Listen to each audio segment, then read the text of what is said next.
Olá, eu sou Carol Sorriso e eu falo sobre a restauração das famílias em Cristo. E nós estamos aqui no nosso segundo vídeo da série Semana da Família, a reconstrução do eu. Nessa primeira semana que eu estou trabalhando aqui, por que a gente vai estar trabalhando essa questão da reconstrução do eu? Porque justamente, às vezes você tem alguns problemas aí em questão de falta de diálogo dentro de casa, às vezes aí tem aqueles problemas do dia a dia que você não sabe como falar com sua esposa, às vezes é uma pessoa mais fechada, ou às vezes você realmente no dia a dia está um pouco mais aflita, angustiada, e vem a questão dos filhos, mais casa, mais trabalho, e não sabe lidar com esse todo o contexto emocional. Então eu quero que você aprenda primeiro a compreender quem você é, para que você realmente saiba lidar melhor com as questões emocionais e afetivas dentro do seu lar. Então hoje nós vamos falar sobre as mentiras que falaram para mim. Nossa, Carol, que tema é esse? Olha, as mentiras que falaram para mim é algo que eu quero que você perceba em questão de olhar. O que o outro vê em você não é a mesma maneira como você se vê. Como assim? É questão de percepção. Para ilustrar melhor isso, eu quero que você compreenda, por exemplo, vou dar um exemplo simples. Uma batida de carro no trânsito, batida leve. O motorista vai ter uma percepção. O motorista do carro A vai ter uma percepção. O motorista do carro B vai ter outra percepção. E se nos dois colocarem na cabeça que cada um deles estava correto, é a percepção deles. Mas quem estava de fora no passeio, ou às vezes já estava ali na faixa de pedestre para poder atravessar a rua, vai ter outra percepção. Quem estava errado, quem não estava. Então vão ser várias opiniões aí de um mesmo fato. É assim que acontece com a gente também. As pessoas têm um olhar sobre nós que pode ser que não corresponda realmente a quem você é. E às vezes, quando você vê a pessoa falando de você, às vezes você fica até chateado, magoado, principalmente quando é alguém da família, algum parente. Você fala, poxa, eu não sou isso, eu não sou assim. Por que tá falando de mim assim? E às vezes você fica nervosa e até entra em atrito. Mas eu quero dizer para você que cada um tem uma percepção. Às vezes algo que você faz ali, a pessoa nem tem tanta convivência com você assim, ela vai ter uma percepção de você. Ou às vezes até dentro da sua casa, você pode perceber. Você e seu marido, você e seus filhos, cada um tem uma maneira de falar, de expressar suas ideias, de comunicar. Então você pode ter certeza que cada um tem um ponto de vista sobre como você é como mãe, como você é como esposa. Seu marido tem um ponto de vista de você, não é o mesmo que você tem como mãe, como mulher, como esposa, não é. Então eu quero que você entenda que por conta disso, às vezes você ouviu mentiras lá no passado, mentiras que falaram para você. Mas como assim, cara, mentiram? Mentiram para mim? Mas mentiram em quê? A seu respeito de quem você é, como que você é, o que você faz, ou falar alguma coisa que em um momento de raiva, às vezes o pai ou a mãe, às vezes no momento de raiva falou palavras negativas por causa de algum contexto que eles estavam vivendo ali. Às vezes muito estresse no trabalho, às vezes falta de dinheiro, às vezes desemprego, às vezes uma tensão ali já entre o casal e acabou descontando dos filhos, enfim, pode ter tido vários motivos. E acaba que você, como se diz, foi o bode expiatório ali naquele momento e acabou ouvindo muitas vezes palavras que não gostaria. Palavras de humilhação, palavras negativas, palavras pessimistas. E aquilo, infelizmente, teve um impacto direto em você e construiu, de certa forma, a sua personalidade. Só que, às vezes, você fica tendo crises emocionais, que isso é normal, tá? E às vezes você fala, mas eu não sou isso. Mas por que eu faço isso? Mas eu não queria fazer aquilo. Por que eu fiz? Nossa, mas eu não queria ter feito aquilo daquele jeito. Mas por que eu fiz daquele jeito? Por que eu tomei tal atitude? Entende? Então isso acontece com várias pessoas, não é só com você. E esse contexto é muito de questões emocionais que ocorreram com a gente no passado. Que a gente costuma falar, uma linguagem mais técnica, que são os feedbacks. Quando eles vêm aí em questão de imagens na sua memória, a gente costuma falar que são apenas feedbacks. Mas pode ser um feedback emocional, que não vem em forma de imagens para você, entende? Mas às vezes em algum determinado local, você se depara com uma situação, às vezes alguém grita com você, você começa a ter sensações terríveis no corpo que remetem exatamente o que aconteceu no exato momento que você ouviu uma palavra semelhante na infância. Você não lembra em imagens, em lembranças, recordando, mas o seu corpo lembra.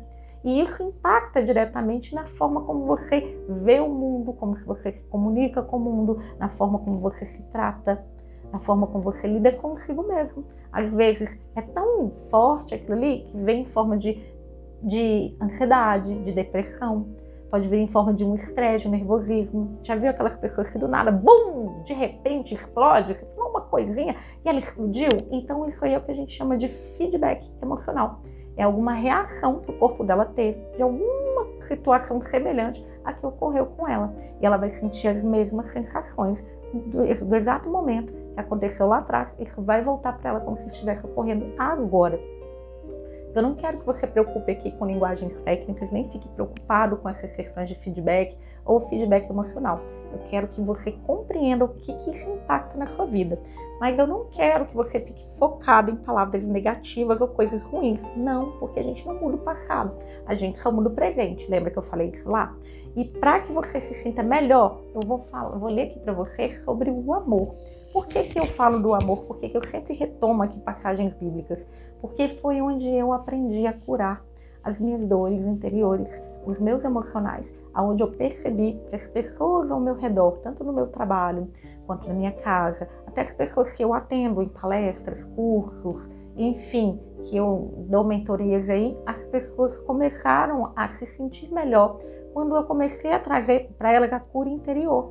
Trouxe passagens bíblicas que aí eu trabalho justamente com essa questão, né? A gente faz a reconstrução do eu com Cristo, com a palavra de Deus. A gente faz essa reconstrução para que, primeiramente, a gente cure nosso interior, depois a gente consiga aprender a lidar com os estados emocionais, né?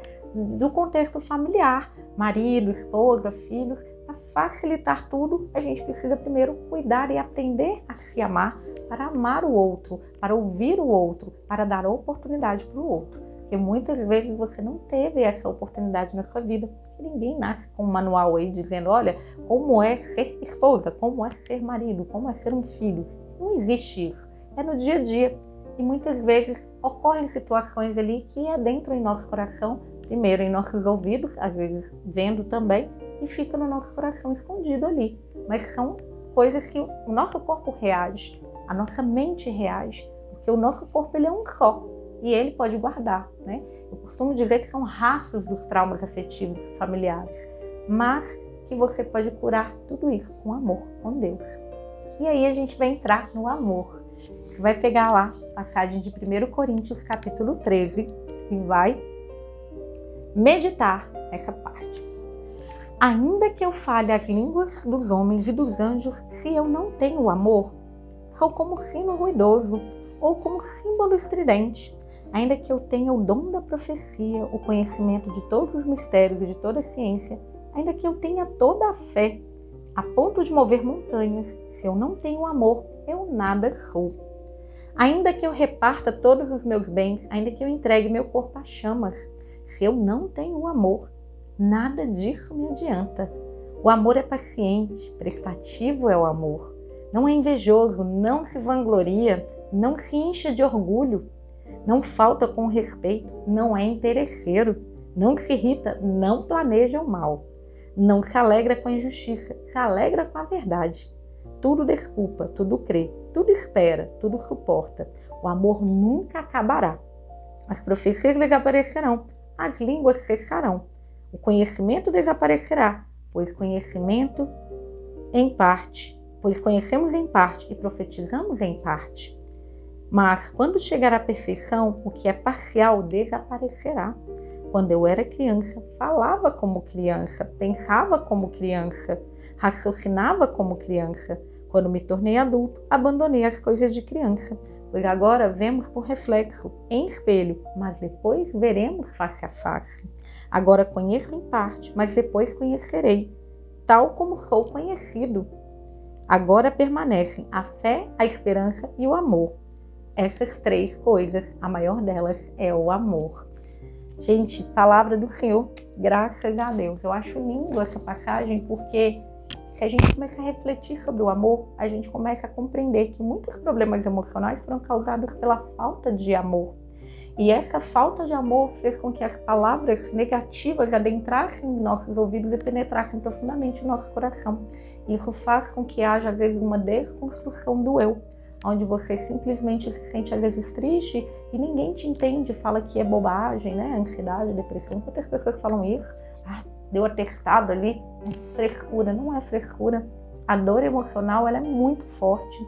Ela é tão forte que ela é semelhante a quebrar uma perna com fratura exposta, para você ter ideia de quão grande é uma dor emocional. Porque a gente não quer falar de dor emocional, a gente quer falar do amor, a gente quer falar como se levanta. Mas para isso, eu preciso que você acredite de todo o coração que você pode ser uma pessoa feliz, uma pessoa alegre.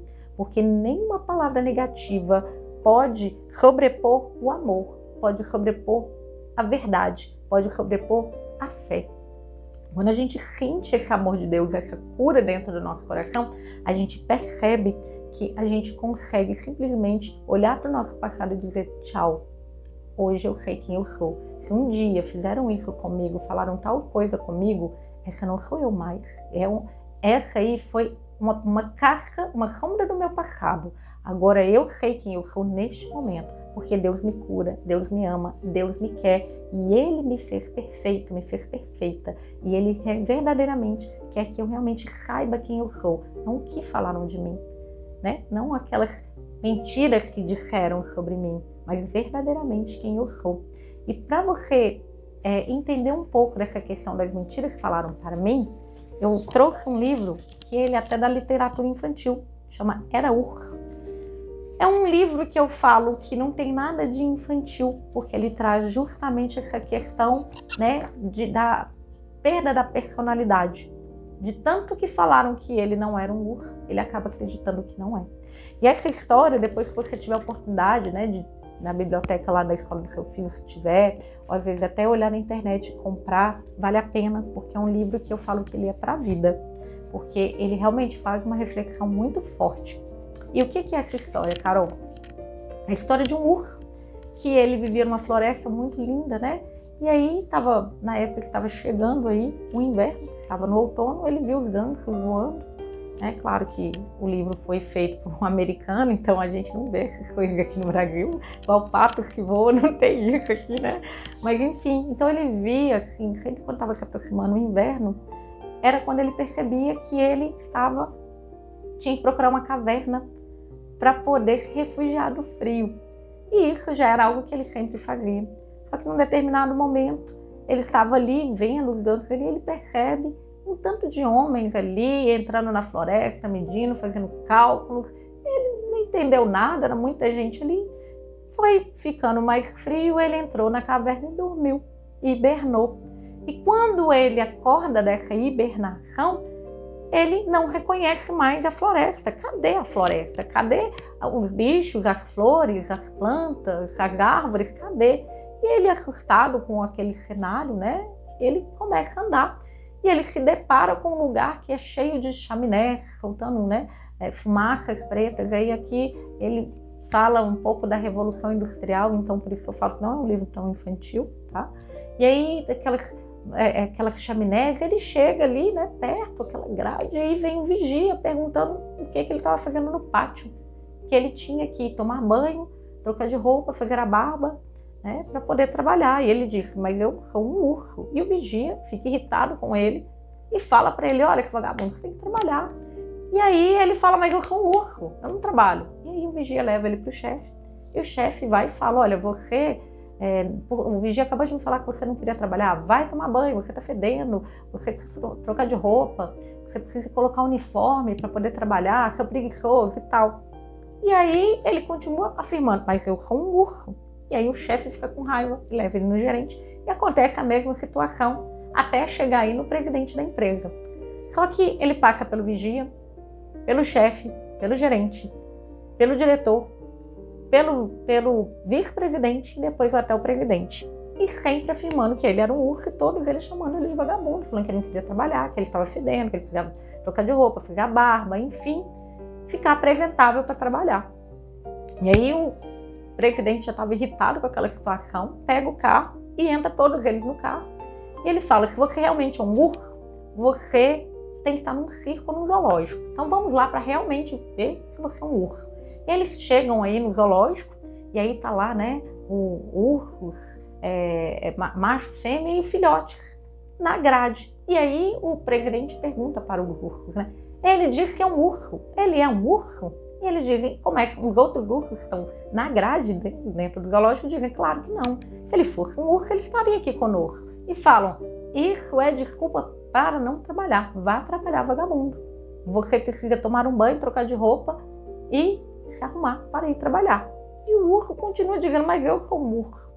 E aí depois eles levam ele no circo. E aí no circo perguntam para os ursos que estão lá e os ursos riem dele. Falam, não, se ele fosse um urso, ele estaria aqui dentro conosco no picadeiro. E um ursinho, né, estava ali treinando acrobacias, diz, isso é desculpa, vagabundo, vai trabalhar. E ele fica indignado, tentando dizer o tempo inteiro que ele era um urso. E quando eles entram no carro e voltam para a fábrica, ele entende aí que ele realmente não é um urso. Ele começa a olhar para ele como se ele não fosse um urso. E isso impacta diretamente nele, porque ele realmente vai lá, toma um banho, põe uma roupa, faz um pouco a barba ali e ele começa a trabalhar junto com os operários. E fica ali por meses. Mas chega um dado momento, né, depois de muito tempo que ele estava trabalhando ali, a fábrica fecha. Os operários são demitidos e cada um vai para sua casa. Mas o urso não tinha uma casa, nem família. Então ele começa a andar sem rumo. E aí ele encontra, né, só um restinho do que restou da floresta e olha para o céu e vê os gansos indo. Ele dizia para ele mesmo, nossa, essa época que os gansos voam é porque está chegando o inverno. Se eu fosse um urso, eu me refugiaria numa caverna. E aí ele fica do lado de fora e vem o inverno, vem a neve, começa a molhar, né? Ficar muito frio ali, ele começa a ficar, né, todo cheio de neve, ele encontra uma caverna, que era a caverna que ele costumava ficar, mas que ele já não lembrava. E ele adentra nessa caverna e ali ele deita, né, e começa a lembrar dos tempos da fábrica, que era quentinho e tal. E aí ele fala, nossa, se eu fosse um urso, eu iria gostar de ficar aqui no quentinho dessa caverna. E aí ele dorme e sonha. E nesse sonho ele fala com ele mesmo, nossa, como seria bom se eu fosse um urso, né, na floresta e tal, mas eu não sou. Então, é bem forte, por isso que eu falo, é um livro infantil que não é infantil. Ele tem algo que realmente mostra pra gente essa questão do impacto, do que você escuta e de quem você é. Então pode ser que muitas coisas que aconteceram lá atrás na sua vida tenham impactado nisso também. Da perda aí do seu eu, né? Realmente você acreditar nas mentiras que te falaram. Por exemplo, você foi uma pessoa que queria ter feito uma faculdade X, mas falaram tanto na sua cabeça que você era burro, que você não ia conseguir e tal, que você colocou na sua cabeça, acabou que você não fez faculdade nenhuma. Acabou que você tinha sonhos de fazer alguma coisa e podem ter falado palavras negativas para você e você simplesmente não fez aquilo que queria. Você simplesmente aceitou aquilo que te deram, aquilo que recebeu da vida, porque falaram muitas coisas ruins com você. Ou talvez falaram tantas coisas e fizeram tantas coisas com você no passado, que hoje você tem uma cobrança excessiva por perfeccionismo. Aquela cobrança, aquele medo de errar. Só que se vem isso, uma forma de cobrança, de alguém realmente chegar para você, faz isso, faz aquilo outro, você entra em pânico. E mesmo sabendo fazer, você não dá conta de fazer. O medo de errar é tão grande que você paralisa, começa a ter aqueles sintomas clássicos aí de crises fortes de ansiedade, aquelas crises de pânico. Às vezes você não suporta ficar no meio de pessoas. Então, isso impacta na sua vida e você nem sequer sabia que podia ter sido alguma coisa que falaram para você. Então, eu quero que você entenda uma coisa. As mentiras que contaram para você pode ter impactado na sua vida, mas essa não é você, esse não é você. Você tem que ter um novo olhar para você. Se até hoje você nunca tinha parado para perceber que muita coisa que acontece no seu trabalho, às vezes aquela questão de você nunca conseguir falar não, você é aquela pessoa que está sempre dizendo sim para o chefe, é aquela pessoa que mais trabalha, que nunca tem folga, sempre está na correria, está abarrotado de trabalho, seus colegas estão lá rindo e você está assim, não é possível, a pessoa faz serviço mal feito, é promovida e eu estou aqui. Simplesmente a desculpa que te dão não tem como te promover, porque se te promover, vou colocar quem no seu lugar? Não tem ninguém melhor do que você. Mas você sabe que isso é mentira, você sabe que isso é uma desculpa. E aí isso te angustia e você fica frustrado, porque você nunca é valorizado, mas você não consegue se agarrar a uma outra coisa, ou simplesmente nem agarrar, né? Soltar aquilo. Você não consegue soltar. Por que, Carol, que eu não consigo fazer isso? Por causa de alguma palavra que foi dita lá e dentro do seu estado emocional ela tá aí. Ou uma questão de abandono ou rejeição. Muitas vezes esse tipo de comportamento, ele acontece até em relacionamentos. Às vezes o seu relacionamento, ele não tá um relacionamento bom, um relacionamento tóxico mesmo, no trabalho, em casa, e você se agarra aquilo ali pelo medo do abandono, pelo medo da rejeição. Às vezes um pai que saiu de casa, uma mãe que saiu de casa, alguma situação, e isso impacta diretamente na sua vida inconscientemente. E você começa a querer ser o perfeito em tudo, querer abraçar tudo, porque você tem medo de ser abandonado e rejeitado de novo. Mas, Carol, nunca parei para pensar isso. Você não vai parar para pensar nisso, porque essas situações, elas são inconscientes, mas impacta. Por isso que eu falo, você não tem que ser um urso, que simplesmente ele sabia que era um urso, mas de tanto falar com ele que ele não era, ele acabou acreditando que ele, olha o que ele fala no final do livro. Ele fala assim: todos eles diziam que eu não era um urso. Achavam que eu era apenas um preguiçoso que precisava tomar banho, fazer a barba e trocar de roupa. E agora? Deitou-se outra vez de costas, cochilou, dormiu e sonhou que era um urso. Chegou um ponto que ele já nem sabia mais quem ele era. Ele perdeu-se de si mesmo. Ou seja, houve uma ruptura da identidade dele. Então, as mentiras que te contaram, você tem que colocá-las num papel para você ver e falaram: eu não sou isso, eu não sou isso, eu não sou isso. E quem você quer ser? Falaram para mim que eu não ia fazer tal coisa, que eu não ia dar conta. Não, eu vou.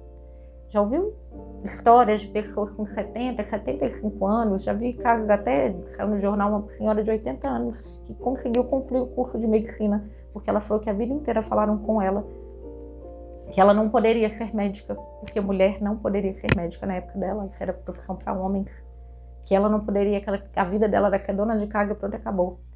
Mas ela sempre quis ser, e mesmo no final da vida dela, ela teve oportunidade e ela fez. E a maior felicidade dela era: me tornei médica. Aos 80 anos, nunca é tarde. Entenda uma coisa que eu vou falar para você e você vai guardar isso no seu coraçãozinho, de todo o coração. Você viu aqui que eu li sobre Coríntios, sobre o amor. Quem ama não rejeita, quem ama não abandona, quem ama não machuca, quem ama não fala palavras negativas. Mas, Carol, você está falando que os meus pais não me amavam, eles me odiavam? Não estou dizendo isso. Eu estou dizendo que por algum motivo o coração deles também estava ferido e machucado e eles não conseguiram dar aquilo que eles não tinham. Mas você não precisa continuar neste erro ou continuar nessa situação, melhor dizendo, do que erro, quero dizer nessa situação. O que você pode fazer para você no dia de hoje ser feliz? Escolha. As mentiras que contaram para mim, não sou isso. Escolha quem eu quero ser, quem eu sou, o que eu gosto, o que eu quero fazer. Não importa a sua idade, não importa o momento de vida que você está agora. Faça uma coisa de cada vez, mas faça. E a primeira coisa é se olhar no espelho e dizer que se ama. Eu dei esse exercício para você. Por que eu dei esse exercício logo no primeiro dia? Para que você tenha essa autoafirmação, essa autossugestão positiva para tirar as palavras negativas que alguém colocou aí dentro de você. Pode ser que não tenha sido lá na sua infância, pode ser que seja no seu trabalho, porque a gente sabe que tem muitas pessoas dentro do nosso ambiente de trabalho querendo, uma engolir a outra. Pode ser em outros momentos da sua vida, mas fale para você, porque você tem que realmente saber quem você é. Você não tem que ser essa pessoa. O urso tiveram essa percepção de olhar com ele, mas e você? Qual é a percepção que você tem de si mesmo? Por isso eu comecei lá naquela primeira aula. Quem sou eu? E agora eu trabalho aqui com você. As mentiras que me contaram, não aceite as mentiras que te contaram. Aceita a verdade que você sabe que é filho amado de Deus, filha amada de Deus. A verdade que amor é algo puro, é algo singelo, é algo que realmente vem por a gente. Se até o momento você ainda não encontrou isso, busque em Deus. Busque e coloque Deus como centro da sua vida para que Ele te ajude a curar essa ferida emocional, para que Ele adentre dentro do seu coração. Fale palavras positivas para você. Você tem que falar isso todos os dias e não é uma vez por dia, falar todas as vezes que você puder, para que você realmente se sinta mais feliz, se sinta bem consigo mesmo, onde você realmente vai reconstruir, porque você vai acreditar em si mesmo e você vai começar a voltar a ter autoconfiança. Isso vai melhorar sua autoestima, vai melhorar seu amor próprio, vai melhorar o seu físico, o seu emocional, vai fazer você buscar coisas boas para você, vai fazer você assistir coisas boas. Não, Assim, eu não gosto muito de adentrar nisso, mas novela para mim é muito difícil, porque é muita coisa ruim em novela. Eu nunca vi as pessoas sentando numa mesa, numa novela, para realmente partilhar uma coisa prazerosa ou boa. É sempre discussão. E olha que eu falo da mesa, que é algo sagrado. Então, se você quer cortar as mentiras faladas para você, corta também vídeos ruins, piadinhas de WhatsApp, de Instagram. Coloque coisas boas para preencher sua vida.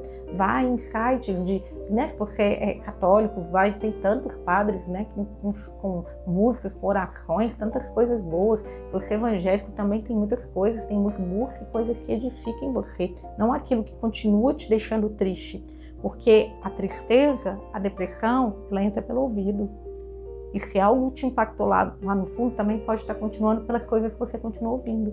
Então, seja mais feliz consigo mesmo. Se dê a oportunidade de se amar mais. A gente vai ficando por aqui. Eu espero que você tenha gostado muito desse vídeo. Sabe, eu sei que é um assunto um pouco delicado, né? Falar sobre as mentiras que falaram para mim, mas eu quero que você entenda que você é uma pessoa muito especial e que você merece ser feliz e ser alegre, tá bom? Então faça os exercícios aí que eu falei para você, de se olhar no espelho, falar palavras positivas. Se puder, evite aí os grupos de WhatsApp que só vem com aquelas coisas ruins. Evite as coisas que você sabe que vão te machucar, que não são legais, para que você comece uma nova vida, um novo eu, para que você realmente consiga acreditar em si mesmo. Eu vou ficando por aqui, paz e bem, nos vemos nos próximos vídeos e não perca a outra, porque a gente vai falar sobre amar e perdoar, minha própria história. E eu tenho certeza que você vai se surpreender com essa e muitas outras aulas que eu vou trazer aqui para vocês. Então vou ficando por aqui, um beijo enorme, até mais!